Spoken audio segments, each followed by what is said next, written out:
নমস্কার দেশবাসী, আজকের ভিডিওটা ভীষণই রোমাঞ্চকর হতে চলেছে। আজকের প্রথম আপডেট রয়েছে মেটা কোম্পানিকে নিয়ে। ইনস্টাগ্রাম, ফেসবুক, হোয়াটসঅ্যাপ এই সমস্ত অ্যাপ মেটা কোম্পানির সাবসিডারি, মেটার আন্ডারে এগুলো আসে। এখন মেটা কি করে? ভারতের যে সমস্ত মানুষরা ইনস্টাগ্রাম, ফেসবুক এবং হোয়াটসঅ্যাপ ব্যবহার করে এই সবকিছু ডেটা স্টোর করে তাদের সিঙ্গাপুরের ডেটা সেন্টারে, যা একভাবে ভারতের মানুষদের সাথে বেইমানি করা হচ্ছে। ভারত সরকার সমস্ত আইটি কোম্পানিকে ওয়ার্নিং দিয়েছিল তারা ভারতের মানুষদের ডেটা ভারতেই স্টোর করুক, নয়তো তাদের বিরুদ্ধে অ্যাকশন নেওয়া হবে। এখন মনে করা হচ্ছে মোদি সরকারের এই হুমকি কাজ করে গেছে আর মেটা কোম্পানি ভারত সরকারের কথা শুনেছে। রিপোর্ট বেরিয়ে আসছে মেটা কোম্পানি ভারতে নিজের প্রথম ডেটা সেন্টার স্থাপন করতে চলেছে। খবর রয়েছে মেটা কোম্পানি রিলায়েন্সের সাথে টাই আপ করতে চলেছে। রিলায়েন্স কোম্পানি তামিলনাড়ুর চেন্নাইতে ব্রুকফিল্ড এবং ডিজিটাল রিয়ালিটি নামের দুটো আরো কোম্পানির সাথে মিলে একটা ডেটা ফ্যাসিলিটিকে অপারেট করে, আর এই জয়েন্ট ভেঞ্চারের নাম ডিজিটাল কানেকশন। মনে করা হচ্ছে মেটা কোম্পানি ফ্যাসিলিটিতে নিজে ডেটা সেন্টারের জন্য স্পেস লিজে নেবে। এটা প্রথমবার নয় যখন মার্ক জুকারবার্গের মেটা কোম্পানি রিলায়েন্সের সাথে জুড়ছে। আজ থেকে ঠিক ৩-৪ বছর আগেও মেটা কোম্পানি জিও প্ল্যাটফর্মে 4 থেকে 5 বিলিয়ন ডলারের হিউজ ইনভেস্টমেন্ট করে একটা বড় অংশ নিজের নামে করেছিল। সে যাই হোক, সুখবর হলো ফেসবুক, ইনস্টাগ্রাম এবং হোয়াটসঅ্যাপে আমাদের ডেটা এখন ভারতেই স্টোর হবে। এর ফলেই অ্যাপগুলোর স্পিড তো বাড়বেই, সেই সাথে প্রাইভেসি এবং ডেটা প্রোটেকশনও বাড়বে। পরবর্তী আপডেট বেরিয়ে আসছে ভারত ও তাইওয়ানকে নিয়ে। আগের মাসে চীন অরুণাচল প্রদেশ নিয়ে অনেক ঘষাঘষি করেছিল, এমনকি চীন অরুণাচল প্রদেশের অনেকগুলো জায়গার নামও বদলে ফেলেছিল। এখন ভারত ও চীনকে উপযুক্ত জবাব দিয়েছে, তাও আবার তাইওয়ানকে সামনে রেখে। আপনারা সবাই জানেন তাইওয়ান ভীষণ ভয়াবহ ভূমিকম্পের কবলে পড়েছে। এই ভূমিকম্পকে নিয়ে প্রধানমন্ত্রী মোদিজি একটা স্টেটমেন্ট জারি করে তাইওয়ানের প্রতি সহানুভূতি প্রেরণ করেছেন। প্রধানমন্ত্রী মোদি বলেন, তাইওয়ানে আসা ভূমিকম্পের কারণে ওখানে যাদের মৃত্যু হয়েছে তাদের জন্য আমরা দুঃখিত। যে সমস্ত পরিবারের ক্ষতি হয়েছে তাদের প্রতি আমরা সমবেদনা জানাই। তাইওয়ানের যে সমস্ত মানুষরা আহত হয়েছেন তাদের দ্রুত সুস্থতা কামনা করি। এই ভূমিকম্পে রিকভারিতে ভারত তাইওয়ানের মানুষদের পাশে একজোট হয়ে দৃঢ়ভাবে দাঁড়িয়ে থাকবে। যাই হোক, ভালো এটাই লাগছে ভারতের প্রধানমন্ত্রী তাইওয়ানের মানুষদের সম্বোধন করছেন। ভারতের আগের সরকার এসব করতে ভয় পেত, এই জন্য তো তাইওয়ানের আউটগোয়িং প্রেসিডেন্ট সাই ইং-ওয়েন এবং নেক্সট প্রেসিডেন্ট ইলেক্ট লাই চিং-তে দুজনই প্রধানমন্ত্রী মোদির স্টেটমেন্টের জন্য ধন্যবাদ জানিয়েছেন আর বলেছেন ভারতের সাপোর্ট তাইওয়ানের জন্য ভীষণ গুরুত্বপূর্ণ। নেক্সট আপডেট রয়েছে মালদ্বীপের কাছে অবস্থিত ভারতের লাক্ষাদ্বীপ দ্বীপপুঞ্জকে নিয়ে। রিসেন্টলি প্রতিরক্ষা মন্ত্রণালয় বলেছে ভারতের সিকিউরিটি ফোর্সেস লাক্ষাদ্বীপ দ্বীপপুঞ্জের ওপর 2 দিন ধরে কোস্টাল মেরিটাইম সিকিউরিটি এক্সারসাইজ করেছে। এক্সারসাইজের নাম ছিল সাগর কবচ, আর এটা 1 এবং 2 এপ্রিল কন্ডাক্ট করা হয়েছিল। এতে Indian navy, coast guard, marine police, fishery department এবং কাস্টম ডিপার্টমেন্টের টিম অংশ নিয়েছিল। এই এক্সারসাইজের মোটিভ ছিল সমুদ্র থেকে ভারতের যত বিপদ রয়েছে সেগুলোর বিরুদ্ধে রেসপন্স মেকানিজম, সার্ভিলেন্স ক্যাপাবিলিটিস এবং প্রিপেয়ারনেসকে আরো পোক্ত করা। পরবর্তী আপডেট রয়েছে ইউনাইটেড আরব এমিরেটকে নিয়ে। আপনাদের মনে আছে ফেব্রুয়ারি মাসে প্রধানমন্ত্রী মোদিজি ইউএইতে গিয়ে ওখানে বিশাল একটা হিন্দু মন্দিরের উদ্বোধন করেছিলেন। এটা ইউএইতে প্রথম হিন্দু মন্দির ছিল, এর জন্য এই বিষয়টা অনেক মিডিয়া কভারেজ পেয়েছিল আর ইন্টারন্যাশনাল লেভেলের ওপর অনেক দেশের মিডিয়া হাউস সেটাকে কভার করেছিল। এখন এই মন্দিরকে নিয়ে খবর বেরিয়ে আসছে মন্দিরের গ্র্যান্ড উদ্বোধনের পর প্রথম 1 মাসে 3,50,000 মানুষ সেই মন্দিরে ভিজিট করে, মানে গড়ে 11,600 মানুষ রোজ ওই মন্দির দর্শন করতে যাচ্ছে। মন্দির অ্যাডমিনিস্ট্রেশন বলছে তাদের একদমই আশা ছিল না ইউএইর মতো মুসলিম কান্ট্রির ভেতরেও লাখ লাখ মানুষ মন্দির দর্শন করতে আসবেন। ওদের সবার অনুমান ধরাশায়ী হয়ে যায় আর প্রথম 1 মাসের মধ্যেই 3.5 লাখ মানুষ মন্দির দর্শন করতে চলে যান। আপনারা হয়তো এটা জানেন না, ইউএইর শাসকরাই মন্দিরের জন্য যে জায়গা দিয়েছিল সেটার জন্য তারা $1 নেয়নি। মানে মানে এই জায়গা তারা উপহার স্বরূপ ভারতকে দিয়েছিল। নেক্সট আপডেট রয়েছে ভারত ও জাপানকে নিয়ে।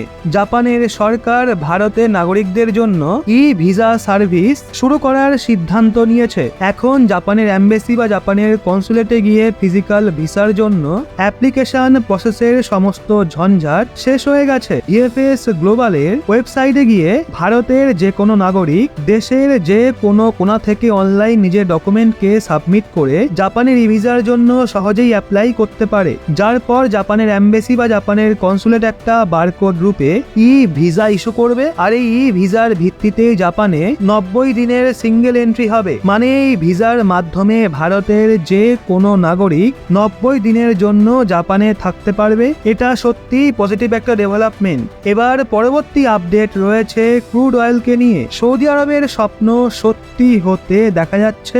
সৌদি আরব ওপেক দেশগুলোর সাথে মিলে ক্রুড অয়েলের প্রোডাকশনে বিশাল কাট করেছিল, যাতে ইন্টারন্যাশনাল মার্কেটে ক্রুড অয়েলের মূল্য $100 পার ব্যারেল পর্যন্ত চলে যায়। আর তেল বিক্রি করাই সমস্ত দেশ মোটা অঙ্কের প্রফিট কামায়। তবে খবর বেরিয়ে আসছে ইন্টারন্যাশনাল মার্কেটে ক্রুড অয়েলের মূল্য একবার পুনরায় বেড়ে গেছে। আর recently Brent crude oil international মার্কেটে $79 পার ব্যারেলে ট্রেড করছিল, যেখানে বিগত কিছু মাস ধরে ক্রুড অয়েলের মূল্য ডলারের রেঞ্জে ঘোরাফেরা করছিল। এটা ইউক্রেন যুদ্ধের পর প্রথমবার হচ্ছে যখন ইন্টারন্যাশনাল মার্কেটে ক্রুড অয়েল পুনরায় $90 পার ব্যারেলে পৌঁছে গেছে। ডিজেল এবং পেট্রোল এই দুটোই ক্রুড অয়েল রিফাইন করে পাওয়া যায়। এক্ষেত্রে তো আমাদের খুশি হওয়া উচিত যে ভারতে নির্বাচনের ফেস চলছে, নয়তো ক্রুড অয়েলের বৃদ্ধিপ্রাপ্ত মূল্যের প্রেসার ভারতের সাধারণ জনগণের ওপরও পড়ত। ডিজেল পেট্রোলের দাম ভারতে কোথায় গিয়ে ঠেকত?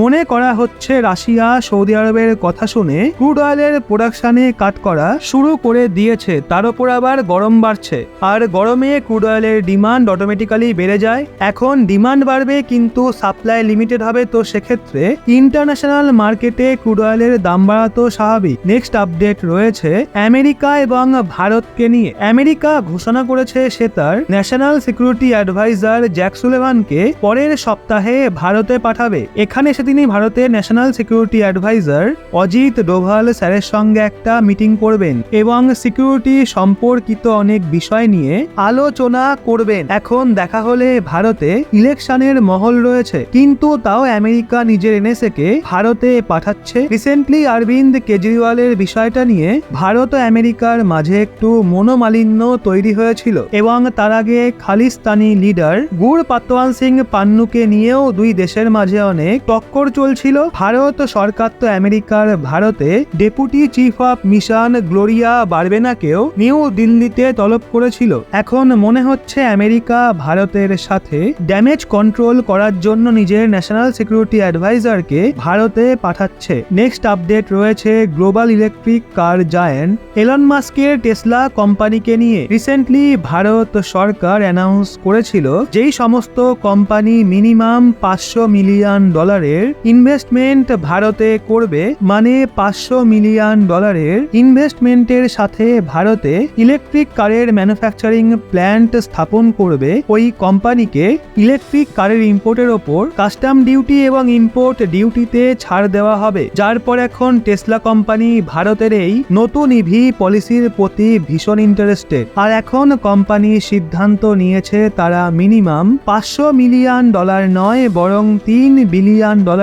ইনভেস্টমেন্টের সাথে ভারতে ভীষণই হিউজ ম্যানুফ্যাকচারিং প্ল্যান্ট স্থাপন করবে। দ্য ইকোনমিক টাইমসের রিপোর্ট অনুযায়ী টেসলা কোম্পানি নিজের এক্সপোর্টের একটা টিমকে এই মাসেই এপ্রিলের শেষে ভারতে পাঠাবে, যা ভারতে বানানো এই ম্যানুফ্যাকচারিং প্ল্যান্টের জন্য জমি ফাইনালাইজ করবে। এখন এক্ষেত্রে টপ 3টে স্টেট রয়েছে মহারাষ্ট্র, গুজরাট এবং তামিলনাড়ু, কারণ সেখানে আগে থেকেই অনেক কার এবং ভেহিকেলের ম্যানুফ্যাকচারিং হয়ে থাকে। ওখানে একটা প্রপার ইকোসিস্টেম আগের থেকেই মজুত রয়েছে। এর জন্য টেসলা কোম্পানি সবার প্রথমে মহারাষ্ট্র, গুজরাট এবং তামিলনাড়ুর অপশনকে এক্সপ্লোর করছে। পরবর্তী আপডেট রয়েছে তাইওয়ানকে নিয়ে। অ্যাকচুয়ালি তাইওয়ানে ভূমিকম্পের পর থেকে 2জন ভারতীয় নাগরিক মিসিং হয়ে গেছে, আর হতে পারে তারা কোনো ধ্বংসাবশেষের নিচে চাপা পড়ে আছে, কিন্তু আপাতত মিসিং বলা হচ্ছে।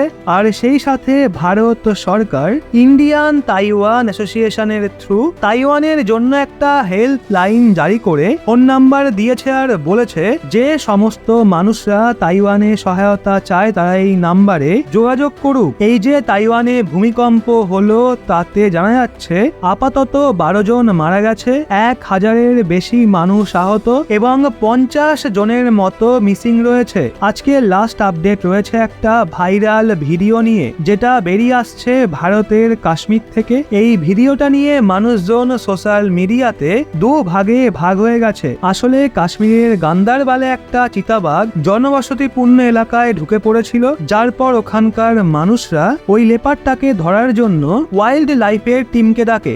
যখন ওয়াইল্ড লাইফের টিম সেখানে পৌঁছায় তখন চিতাবাঘটা ওয়াইল্ড লাইফ টিমের একজন মেম্বারের ওপরই হামলা করে বসে আর হাতে কামড়ে দেয়। ভিডিওতে পরিষ্কার দেখতে পাচ্ছেন যখন এই চিতাবাঘটা ওই কর্মচারীর হাতকে কামড়ে ধরেছিল তখন আশেপাশের মানুষজন ছুটে এসে ওই চিতাবাঘটাকে কাঠ দিয়ে মারা শুরু করে দেয়। ভিডিওটা অনেক লম্বা হওয়ায় কাট রয়েছে, কিন্তু লাস্টে পরিষ্কার দেখা যাচ্ছে সবার মার খেয়ে চিতাবাঘটা আধমরা হয়ে গেছে। এখন এই বিষয়টা নিয়ে সোশ্যাল মিডিয়াতে মানুষজন দু ভাগে ভাগ হয়ে গেছে। কিছু লোক বলছে মানুষজন কাঠ দিয়ে চিতাবাঘটাকে নৃশংসভাবে মেরেছে আর এমনটা করা একদমই উচিত হয়নি। যেখানে কিছু লোক বলছে ওই সিচুয়েশনে ওয়াইল্ড লাইফ কর্মচারীর প্রাণ বাঁচানোর জন্য মানুষের কাছেই একটাই অপশন ছিল। তো এখন এই নিয়ে আপনাদের মতামতটাও কমেন্টে অবশ্যই ব্যক্ত করুন। যদি এই ভিডিওটা আপনার ভালো লেগে থাকে তাহলে অবশ্যই একটা লাইক এবং নতুন হয়ে থাকলে চ্যানেলটা সাবস্ক্রাইব করে আমাদের